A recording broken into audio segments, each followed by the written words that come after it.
Now to the UK, where the Telegraph reports Britain's National Health Service has found that most children who believe they are transgender are just going through a phase. The organisation announced plans for tightening controls on the treatment of under 18s questioning their gender, including a ban on prescribing puberty blockers outside of strict clinical trials.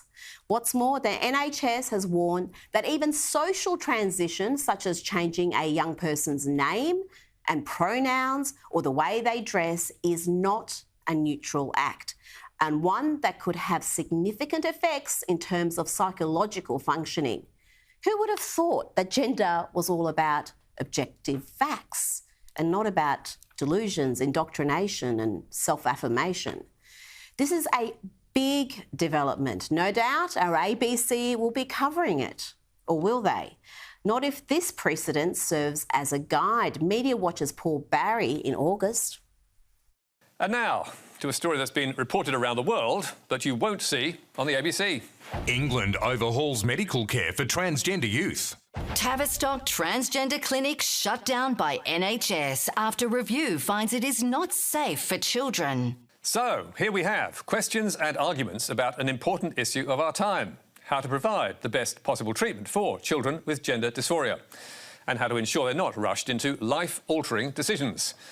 But 2 weeks on, we can't see any trace of the story on the ABC, not on its news bulletins or across its many TV, radio and online platforms. In response to that criticism, ABC RN Breakfast executive producer Julia Holman tweeted, "I don't see why ABC Media Watch thinks the ABC News has failed by not covering the news that a London clinic treating young people with gender dysphoria has closed down. I'd rather hear about what's happening here rather than a clinic on the other side of the world." My goodness, how patronising and gobsmacking that is. And let's be honest, they do nothing to scrutinise what's happening here. As for Paul Barry, he's copying criticism from colleagues for daring to highlight the ABC's cosy relationship with ACON, short for the AIDS Council of New South Wales. Set up with good intentions, it's since grown into a massive LGBTIQA+ activist lobby group. And emails from 2020, obtained under FOI, show an ABC journalist seeking and receiving advice from ACON on the correct definition of the word family. And last week there was criticism of another story from April this year on transgender athletes in women's sport. ABC chairwoman Ita Buttrose said she regrets serious editorial lapses in a misleading ABC story about trans women in sport, which did not include research that showed they can retain physical advantages. Now, we have not conducted a full audit of the ABC's editorial coverage, but the concern here is that it is not impartial, but one-sided.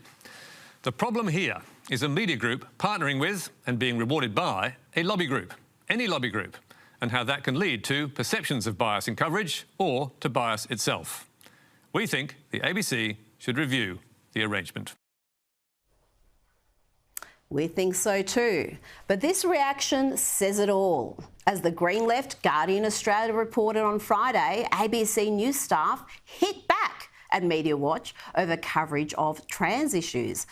Well done, Paul Barry, for calling out this journalistic activism. It's a sobering lesson, though, for Paul Barry and Media Watch that no matter how hard left they are, they'll still come in for you one day if you deviate from their worldview.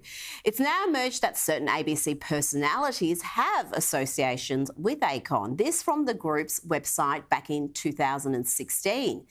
Author and screenwriter Benjamin Law is working with ACON to host a free community forum for Asian gay men to discuss key issues like sex, HIV, relationships and PrEP. I wonder how many other ABC presenters moonlight for ACON. And the sad reality is that the ABC, the beneficiary of more than $1 billion of taxpayer money every year, refuses to broadcast anything that contradicts transgender orthodoxy. And what's worse, the organisation has seen fit to attack publications like The Australian that do cover this important issue from all angles. And I'll be speaking to Douglas Murray shortly about the UK pushing back against the excesses of the trans movement.